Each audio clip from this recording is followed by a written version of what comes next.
You're listening to Authentically You, a podcast about the threads that connect us to ourselves, to others, and to the world around us.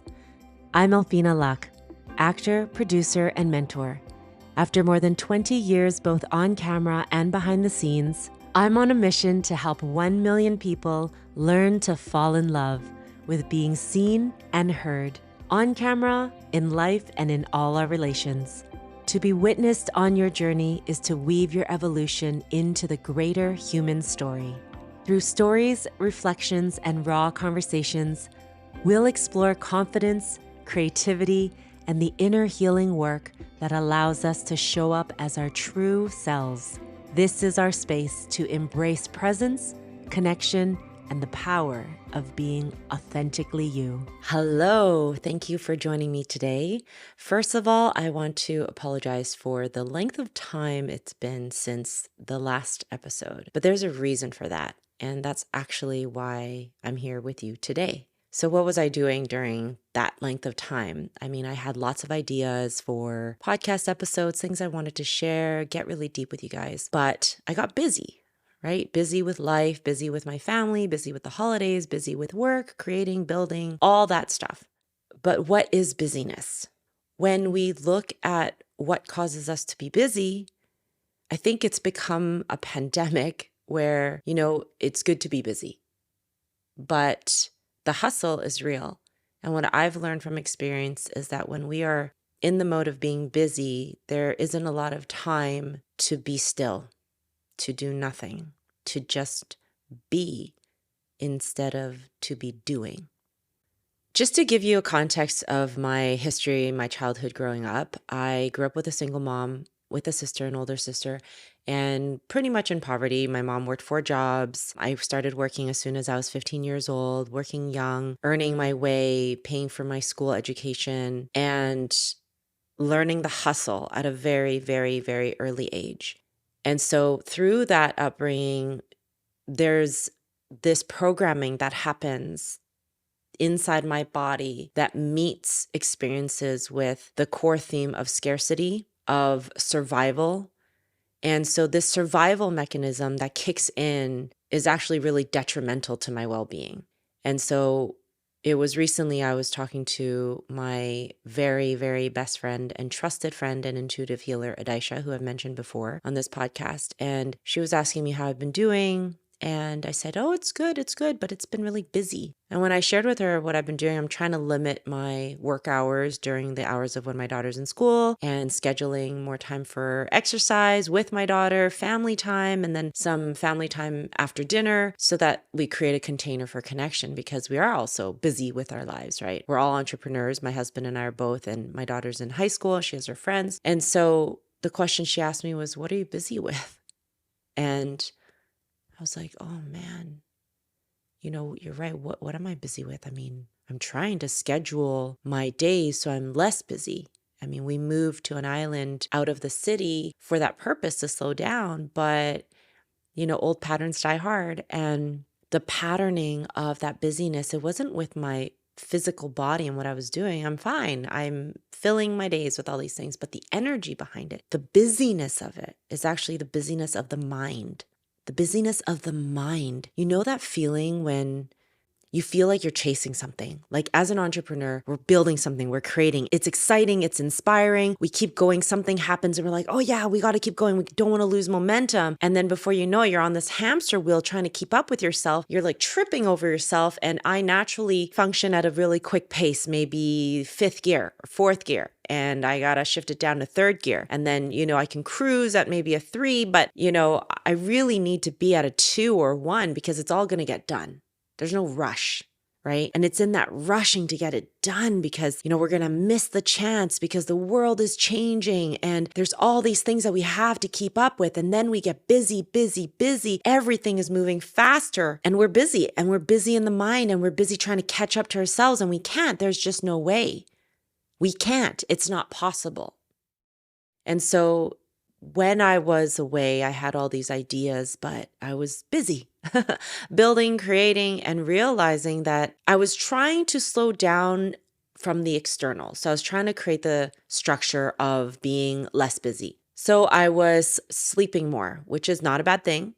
Fitting my exercises in, which is not a bad thing. Working less hours, which is not a bad thing. I mean, if you can do that, if you can afford to do that. And taking time to play board games on weeknights with my family so that we have that space to connect.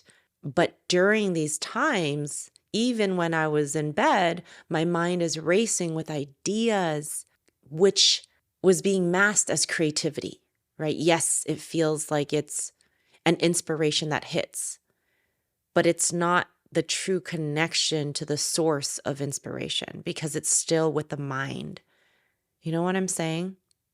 And so going back to this survival mode, what happened for me is something triggered me and I went into survival mode. And what happens for me in survival mode because of my past that I just explained to you. So here are some of the things that trigger me into survival mode. And the pattern is so ingrained that I might not even know because it's familiar. The ego is like, this is your chance. This is your chance to get ahead. This is all or nothing. This is going to set you up. This is going to set your family up. You're finally going to make it. Those are the thoughts that happen, right? And the triggers are usually related to, not having a steady income, being an entrepreneur and being an actor in the film and TV industry. You go project by project and there's no steady income. So you're kind of always moving with the ebb and flow of the industry or work. And that's okay, but sometimes it can really trigger that survival instinct if it's been too long and I'm not staying grounded and aligned within myself. And so the holidays come and we become a little stagnant. The season slows down. Maybe there's not a lot of auditions or there's not a lot going on. Activity, engagement, community, traction, metrics, if you're online, they start to slow down.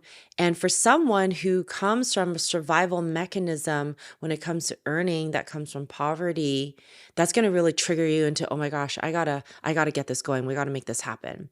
And both my husband and I suffer from the same. He also grew up with a single mother. We actually trauma bonded when we first met. And that's for another conversation, which we will get to because I feel like that is really important. We have moved through that since then, but it is a very, very serious connection that can create a lot of harm. And so what happens to me, what happens to you when you are in survival mode? Really, the ego takes over and then it's a lot of fear-based actions, fear-based decisions. So you can be doing the exact same thing as you might be doing at another time, but if it's coming from the wrong place, if it's coming from fear, then it's not fully aligned and it's not really authentic to you, to your soul. And so I've been through this multiple times. So when this started to come up, my best friend asked me that question. And, there's a lot of other things that came through that. But I spent a good chunk of this morning really working with my ego. And what is my ego doing? I'm having this conversation and it's the things that I just mentioned. Like it really wants to say, this is it. This is your chance. It was why I got into acting in the beginning. It's like, you want to be famous. If you're famous, then you will be loved and all these things. I've since learned that there is no desire to be famous because it was attached to my ego and there's nothing there for me. It's empty, right? Like if it happens, it's outside of my desires. It is what it is. So there's no attachment. But that took about a good 15 to 18 years to learn that lesson. But there's other lessons that continue to come up because the ego has survived in these ways before in my patterning. And so now it's latching on to that ability to earn, to make money, and it's coming through in the way that I show up. So the reason I didn't feel called to record another episode is because I know that this podcast was created as a safe space to show up with the most rawest reflections of the journey within. And so if I am not connected and I show up, this conversation wouldn't land the same way. And it wouldn't land for me. And it wouldn't land for my friend because she knows me and she's called me out before, which I mentioned earlier on in the first 2 episodes. I was kind of beating around the bush. So if I'm not sharing my raw experience with you about my journey and how the ego shows up and gets into the driver's seat, because it does, and it has many times in my life. And although this is not my first rodeo, it's humbling and it's hard. It brings up a lot of emotion, which is healthy, and it brings up a lot of challenges that I've had to face in the past, but it also gives me an opportunity to reflect and review where the origin of these triggers come from. And sometimes they're more in the day-to-day, which is more on the surface level. And then once we move through that and clear that out, then we can get to the real origin, which is my childhood, growing up in poverty. And then when we dig deeper into that in a healing session, I get to the core memory or the core experience or moment where that happens. And that takes work to dive into and get into. And so thankfully I have my people, my Adaisha, that helps me with that. And without her, I wouldn't be able to see it as clearly because it can be easily missed. So the people that we surround ourselves with is so important, right? People that we trust that will tell us the truth, even if it hurts, even if it's hard, because they are our signposts. They're our guideposts to stay in our lane, on our path, in alignment with ourselves, our souls, our intuition, which in turn is our passion, our calling. So I mentioned earlier about acting out of fear. When we act out of fear, there's a vibration that is attached to what we're doing.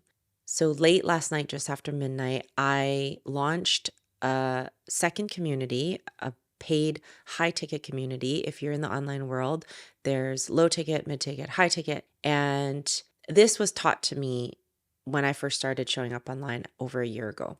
And it didn't make sense to me then.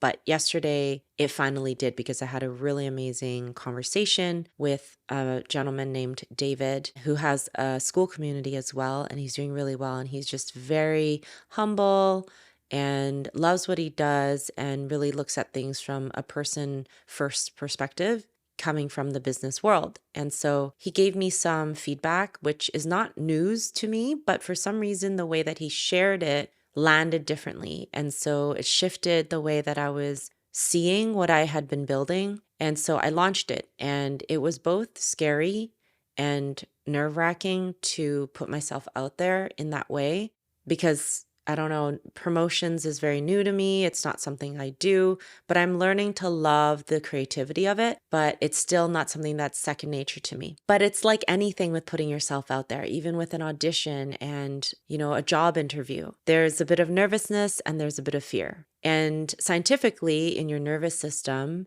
fear and nervousness or excitement, it's the same thing that's happening in your nervous system. It's just how we perceive it that changes the experience, whether we're nervous or excited. And so after I launched, I was really, really excited. And I was just tuning into myself, into why I couldn't do it before and why this feels different now. And the important things is attachment and outcome. So even though I put my offer out there, again, I'm telling you about my survival mechanism with earning money. There's messaging out there that encourages you to put everything into it and, don't stop until you get to the finish line, which is different than keep going, right? Keep going is just keep going.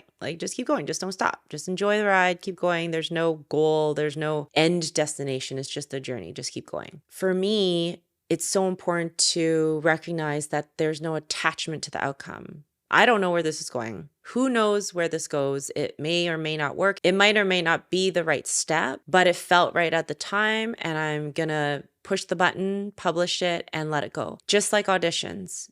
I spent so many decades doing an audition and literally running the audition over and over on repeat in my mind through the night, where I did not sleep. So probably over 100 times at least, minimum. And I was running in my mind busy, thinking I was manifesting that, but really I was just so attached to the outcome of getting the job, and I couldn't let it go. And it was actually some coaching work that I did with a woman named Amy Jo Berman. She started early on when in the online world with offering courses for actors. And I listened to a couple of her audio tapes for before the audition and after. And it was just about letting it go and letting it go and letting it go. And it was really important to me to really do that, because it was actually hindering me. It was hurting my process. Granted, after I had my daughter, it changed because there was no time to ruminate about that. I just had to do the audition, go to the next thing, and it's on to be with my daughter. And as she grew up, I had more space in my mind to start ruminating again. So I have to catch myself when I do that, because that's a very slippery slope. So the same thing thing can happen when we launch something or promote something and there's an attachment to like, what's the outcome? What's the outcome? So instead, what I'm doing is I put it out there and I let it go. And you just kind of like a seed in a garden, right? You plant the seed and what's the next step? You have to water it and then you water it again. And you keep watering it and there's nothing to show for it, but you just got to keep going and you water it. And then all of a sudden there's a little sprout. And then you watch it grow and you have to keep nurturing it and watering it. And then it grows and then there may or may not become a day where you can harvest that and reap the rewards, right? And so it's the same with anything we're building or creating. It's like, I really enjoy creating and building. I look at it like a puzzle. I look at it like a game. Like I really enjoy putting the pieces together. I'm actually working on this beautiful wolf puzzle right now. And it's been a long time since I've actually like worked on a physical puzzle because I've been so busy on a screen. And it's so rewarding just to sit there and look at the pieces. And although at times frustrating, so I have a very limited time span that I can be sitting there doing that, but it is very rewarding nonetheless. So attachments, fear-based decisions, fear-based actions, survival mechanism. We may not see it for ourselves. So it's important to surround ourselves with people who can, because if it's a huge, old, deep pattern, we may not see it. It's the blind spot, as I like to call it. And it's so important to continue letting go of attachments, letting go of outcomes. And that's the promise that I have to give myself. You know, I have to promise it to myself. I owe it to myself. I owe it to my husband, my daughter, my friend who loves me, who sees me. And I feel like I owe it to our community, our members, our listeners. And it's a promise that I make to you and the members of our community is that I will always continue working on myself so that I can keep creating and showing up as authentically me as possible, because that is what this space is created for us to be raw, to be vulnerable, to share the hard truths. And the more we do it, the easier it gets. It still hurts, but the easier it gets. And when we're with the right people around us and we feel the love and support, that also helps to make it not so bumpy of a ride. So until the next one. Thank you for listening to Authentically You.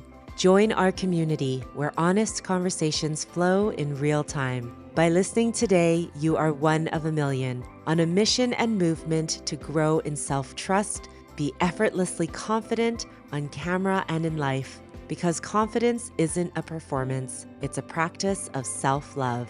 Be seen, be heard, be authentically you.